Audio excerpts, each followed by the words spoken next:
Hello my dear student, मेरे प्यारे विद्यार्थियों, मेरे प्यारे दोस्तों, आप सभी का हमारे इंग्लिश के क्लास में वेलकम और स्वागत है। आप सभी विद्यार्थियों का हमारे easy study with Raju YouTube channel पर वेरी वेलकम है। आप लोग का स्वागत है। आज मैं आप लोगों के लिए इंग्लिश के इम्पॉर्टेंट क्लास में बहुत ही इम्पॉर्टेंट क्लास लेकर आया हूँ। आज का ये इंग्लिश का क्लास सभी विद्यार्थियों के लिए बहुत महत्वपूर्ण होगा, यानी वेरी इम्पॉर्टेंट क्लास होगा, वेरी यूजफुल क्लास होगा। एक कक्षा 6 से लेकर कक्षा 12वीं तक सभी विद्यार्थी इस क्लास को देख सकते हैं और समझ सकते हैं और कुछ सीख सकते हैं। एक क्लास आज के इंग्लिश की क्लास में हम सीखेंगे मॉडल वर्ब में माइट का यूज। इसके पहले हमने आप लोगों को मॉडल वर्ब में कैन का यूज, कुड का यूज और मे का यूज का क्लास करा चुका हूँ। ये हमारा मॉडल वर्ब का चौथा क्लास है। आज के हम माइट का यूज करेंगे और माइट का उपयोग करेंगे। चलिए आज की क्लास को स्टार्ट करते हैं। लेकिन क्लास को स्टार्ट करने के पहले आप लोग से रिक्वेस्ट और प्रार्थना है कि आप लोग हमारे easy study with Raju YouTube channel को सब्सक्राइब करके अपना प्रेम भरा सहयोग दीजिए, हमारा सपोर्ट कीजिए और हमारे वीडियो को अधिक से लाइक करिए, शेयर करिए और कमेंट करिए और हमारे फेसबुक को और इंस्टाग्राम को भी फॉलो कीजिए। चलिए आज की क्लास को स्टार्ट करते हैं। देखते हैं आज के क्लास में माइट का यूज। देखिए आज का हमारा क्लास है यूज ऑफ माइट। आज हम सीखेंगे कि माइट का प्रयोग इंग्लिश में कब और कहाँ और किस प्रकार करते हैं। चलिए देखते हैं। पहले हम माइट का कुछ डेफिनेशन समझ लेते हैं, यानी माइट का अर्थ क्या होता है इसको हम जान लेते हैं। देखिए माइट हमारा एक ऐसा वर्ड है जो इंग्लिश में बहुत ही उपयोग होता है। इसकी यानी स्पोकन इंग्लिश में यानी बोलचाल के इंग्लिश में बहुत ही इसका महत्वपूर्ण योगदान होता है, बहुत ही उपयोगी होता है। तो देखिए माइट हमारा क्या होता है, यह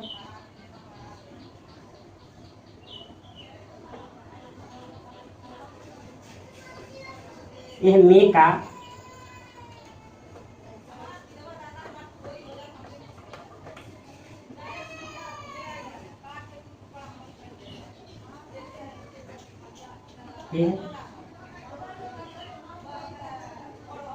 मे का पास्ट रूप होता है। ये मे का पास्ट रूप होता है, माइट मे का पास्ट रूप होता है।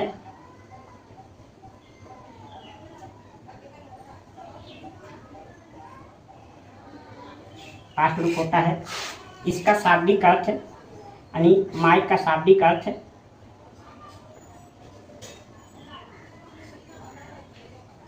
माइट का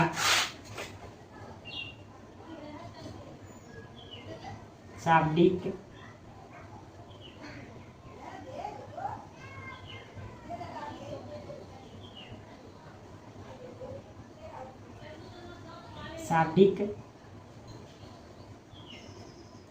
अर्थ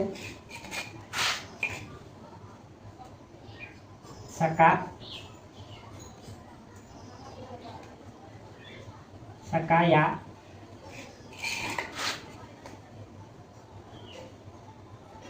सकता था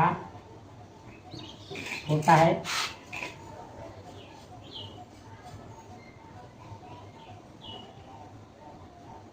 यानी माइट का शाब्दिक अर्थ होता है सका या सकता था होता है। तो इसे आपको याद रखना होगा। यानी ये माइट मे का पास्ट रूप होता है और माइट का शाब्दिक अर्थ क्या होता है, सका या सकता था होता है। इसका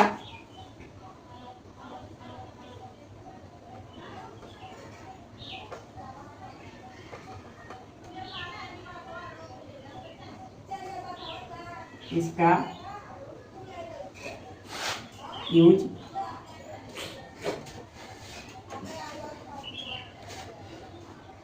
प्रयोग निम्न होता है।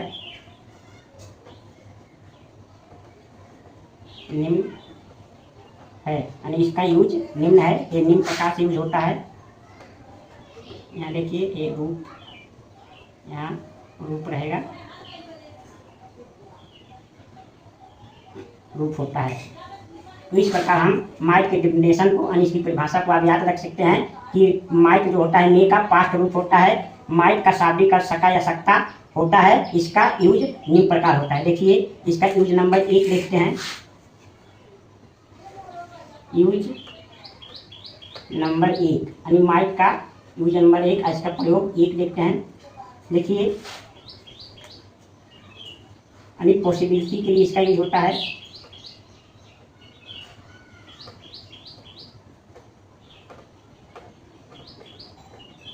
पॉसिबिलिटी यानी संभावना के लिए,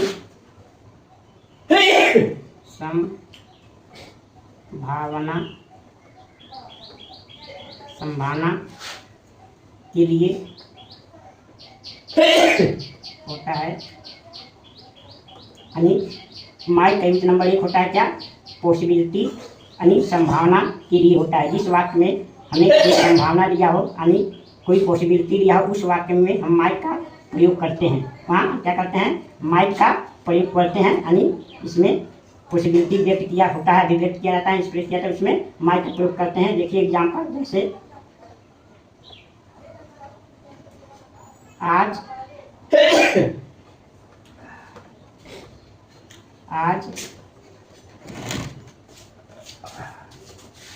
वर्षा हो सकता था। आज वर्षा हो सकता था, इसमें क्या है, संभावना है। ऐसे वाक्यों में क्या होता है, माइक का प्रयोग होता है।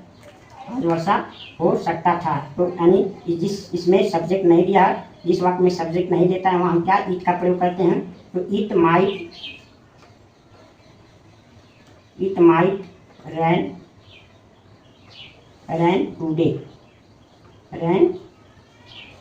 टुडे, तो ये क्या है, पॉसिबिलिटी लिखा गया है। दूसरा एग्जांपल देखिए, राम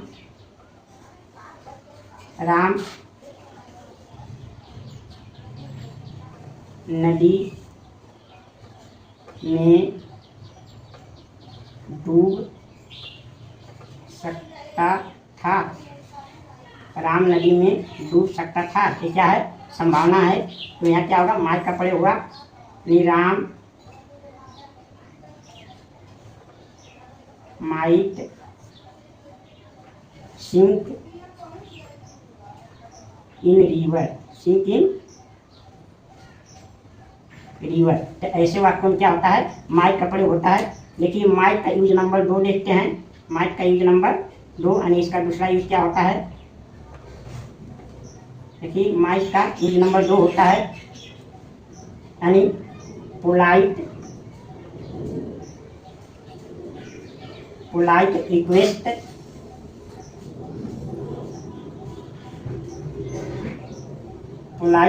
या परमिशन के लिए होता है।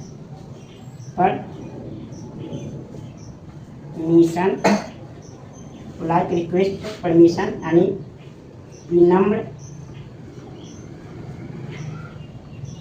विनम्र अनुरोध या प्रार्थना के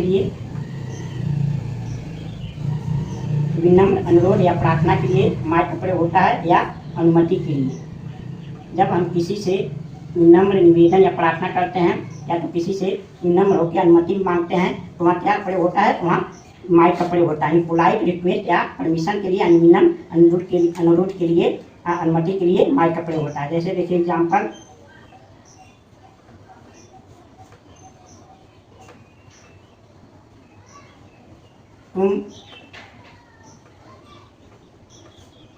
तुम मेरी मदद कर सकते हो। तुम मेरी मदद कर सकते हो यानी तुम मेरी सहायता कर सकते हो। जब किसी से कोई सहायता मांगा जाता है, यानी लिया जाता है, तो क्या हमें विनम्र अनुरोध या अनुमति करना पड़ता है, यानी प्रार्थना करना पड़ता है। तो यहाँ क्या माइक का प्रयोग होता है। जैसे देखिए, यू माइट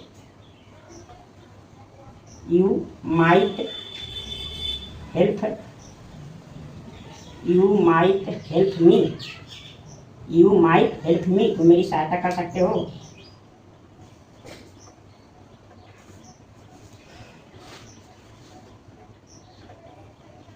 क्या मैं यहाँ बैठ सकता हूँ? क्या मैं यहाँ बैठ सकता हूँ? तो देखिए यहाँ भी माइट का यूज किया जा सकता है। यहाँ यानी माइट, देखिए इंट्रोगेटिव सेंटेंस है तो माइट पहले लगेगा, यानी माइट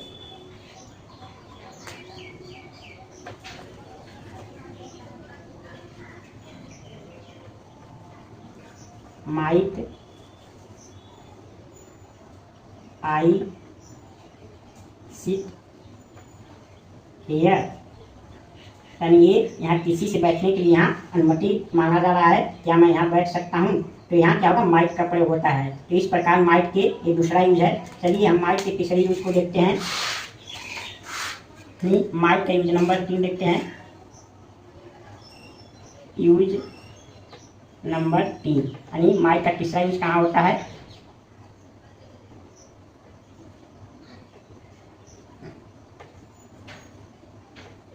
यूज नंबर 3 देखिए, यानी माइट का तीसरा यूज होता है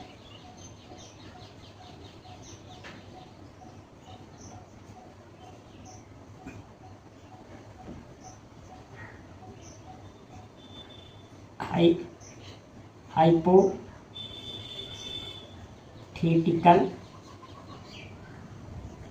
यानी हाइपोथेटिकल यानी काल्पनिक,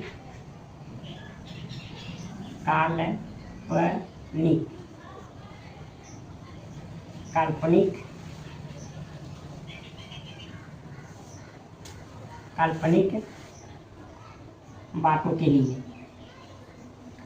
बातों के लिए, हमारा माइट का यूज होता है। तीसरा यूज क्या होता है, यानी हाइपोथेटिकल यानी काल्पनिक बातों के लिए। जब वाक्य में कोई काल्पनिक बात दिया हो, कोई कल्पना वाला वाक्य कहा गया हो तो वहाँ माइट का प्रयोग होता है। जैसे एग्जाम्पल देखिए,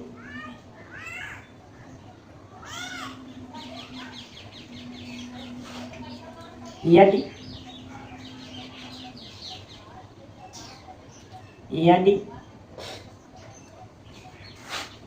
मैं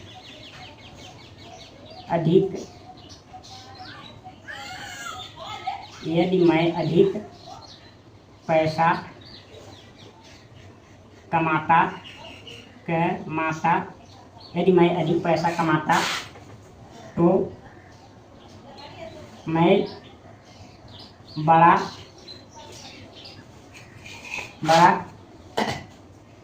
घर खरीदता। यानी ये क्या है, काल्पनिक बात है। यानी यदि मैं अधिक पैसा कमाता तो मैं बड़ा घर खरीदता, इसमें कल्पना किया गया है। तो इसमें क्या होगा, माइट का यूज होगा। जैसे यदि यह अगर दिया हो तो इसके लिए हम क्या इफ का प्रयोग करते हैं। इफ आई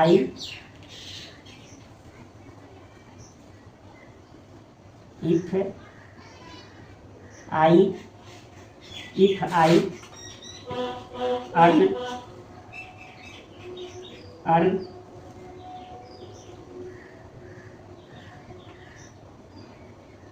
अर्नड यानी कमाना का सेकंड फॉर्म लगेगा अर्न मोर मनी,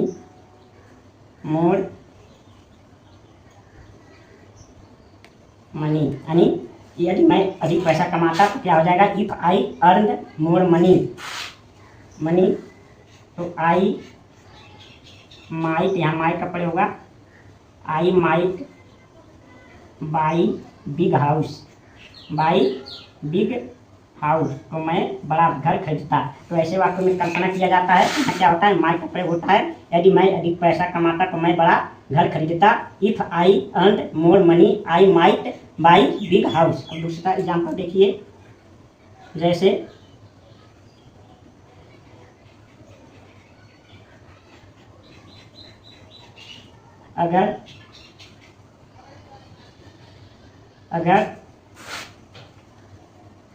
अगर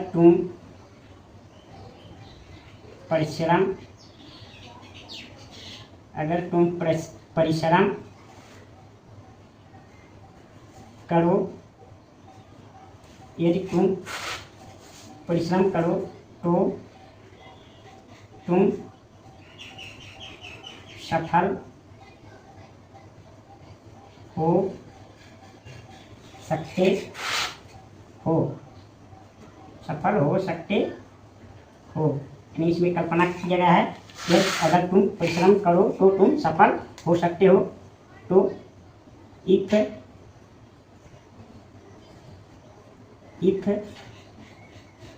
यू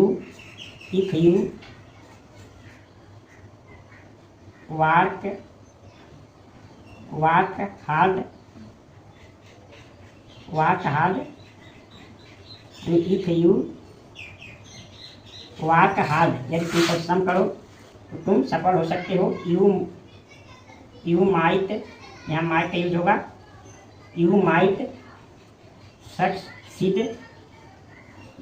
सक्सीड, यानी तुम सफल हो सकते हो। तो ऐसे वाक्यों में क्या होता है, यानी इसे हाइपोथेटिकल यानी काल्पनिक वाक्य कहते हैं। ऐसे वाक्यों में हमारा माइट का यूज होता है। अब देखिए माइट का यूज नंबर 4 होता है, यानी यूज नंबर 4, माइट का यूज नंबर 4 देखिए।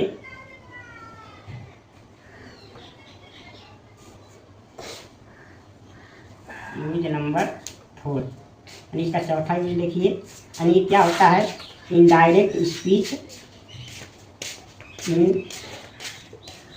इनडायरेक्ट स्पीच में ने के स्थान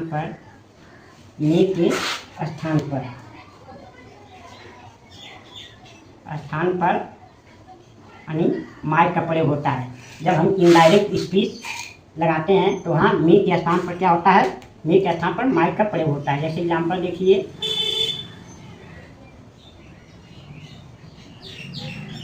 ही यानी वो है,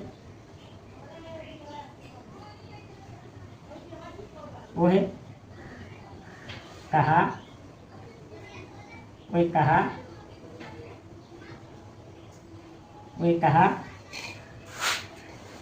कि मैं पेड़ से गिर सकता हूँ। ये क्या है, ये हमारा क्या है, डायरेक्ट है। तो इसका इंग्लिश क्या होगा, इसका इंग्लिश देखिए, इसका इंग्लिश हो जाएगा ही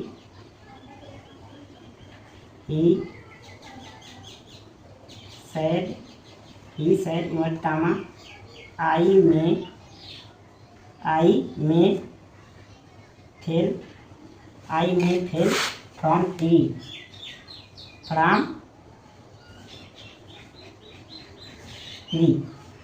तो ये हो जाएगा इसका डायरेक्ट में। जब इसका इनडायरेक्ट करेंगे तो क्या हो जाएगा, ही सेड डैट, अब आई चल जाएगा ही में, ही अब यहाँ में के स्थान पर क्या हो जाएगा, माइट हो जाएगा। तो ऐसे वाक्यों में हम माइट का प्रयोग करते हैं। माइट फेल फ्रॉम ट्री, इस तरह से हो जाएगा। तो ऐसे वाक्यों में क्या हम माइट का प्रयोग करते हैं। यानी वही कहा, मैं पेड़ से गिर सकता हूँ, तो ही सेड आई में फेल फ्रॉम ट्री, तो इसका इनडायरेक्ट स्पीच में क्या होगा, he said that he might fell from tree. तो ऐसे इनडायरेक्ट स्पीच में मे के स्थान पे माइट का प्रयोग होता है। जैसे राम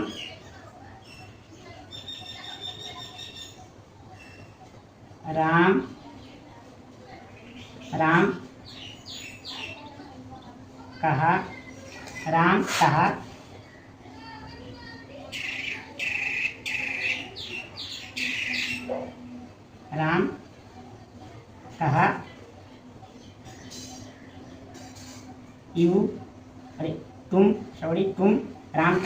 तुम नदी में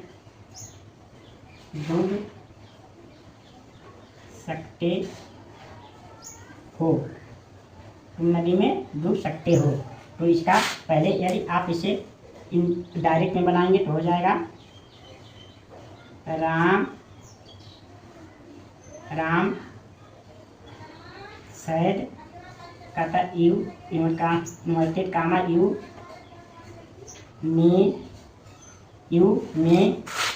sink in रिवर। तो यहाँ देखिए जब इसको यानी हम इनडायरेक्ट स्पीच में बदलेंगे तो क्या हो जाएगा, राम सैड डैट। अब यू देखिए यहाँ सेकंड पर्सन है तो यहाँ कोई ऑब्जेक्ट दिया नहीं, ऑब्जेक्ट के अनुसार बदलता है तो ऐसे कि ऐसे रहेगा यानी यू। अब यहाँ माइट हो जाएगा, मे के स्थान पर क्या हो जाएगा, माइट हो जाएगा, माइट। अब यहाँ सिंक इन रिवर। तो इस तरह से हम माइट का प्रयोग करते हैं। ये हमारा माइट का मेन यूज है, ये माइट के मुख्य प्रयोग हैं। यानी माइट का इतना मुख्य यूज होता है, मुख्य प्रयोग होता है। इसके आधार पर माइट का प्रयोग और कई प्रकार के हो सकते हैं, लेकिन ये माइट का मेन यूज है यानी मुख्य यूज है। चलिए इस क्लास में एक बार हम रिविजन कर लेते हैं, देखते हैं कि इस क्लास में हमने क्या सीखा।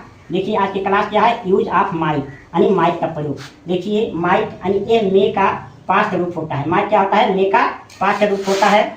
माइट का शाब्दिक अर्थ सका या सकता था होता है। माइट का शाब्दिक अर्थ क्या होता है, सका या सकता है, सकता था होता है। इसका यूज यानी प्रयोग निम्न है, इसका यूज निम्न प्रकार होता है। देखिए यूज नंबर 1 यानी माइट का यूज नंबर 1 देखिए पहला काम होता है पॉसिबिलिटी यानी संभावना के लिए। यानी जब वाक्य में पॉसिबिलिटी यानी संभावना एक्सप्रेस किया गया हो यानी अभिव्यक्त किया गया हो तो वहाँ क्या माइट का प्रयोग होता है। जैसे देखिए आज वर्षा हो सकता है, तो देखिए जिस वाक्य में सब्जेक्ट नहीं दिया रहता है वहाँ इट लगता है तो यहाँ it might rain today. Ram नदी में डूब सकता था तो Ram might sink in river. ये हो गया यानी पॉसिबिलिटी संभावना हो गया।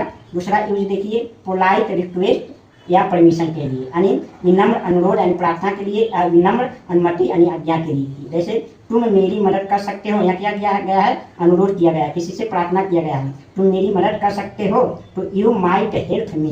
दूसरा देखिए क्या मैं यहाँ बैठ सकता हूँ यानी अनुमति यानी विनम्र अनुमति मांगा जा रहा है यानी दिया जा रहा है। तो यहाँ देखिए इंट्रोगेटिव सेंटेंस है यहाँ, तो माइट पहले लगेगा, माइट आई सिट हेयर। तो ये हमारा क्या हो गया, दूसरा यूज हो गया पोलाइट रिक्वेस्ट या परमिशन के लिए होता है माइट का प्रयोग। दूसरा यूज नंबर 3 देखिए माइट यूज नंबर 3 यानी तीसरा यूज देखिए हाइपोथेटिकल यानी काल्पनिक बातों के लिए माइट का प्रयोग होता है। यानी हाइपोथेटिकल यानी काल्पनिक बातों के लिए माइट का प्रयोग होता है।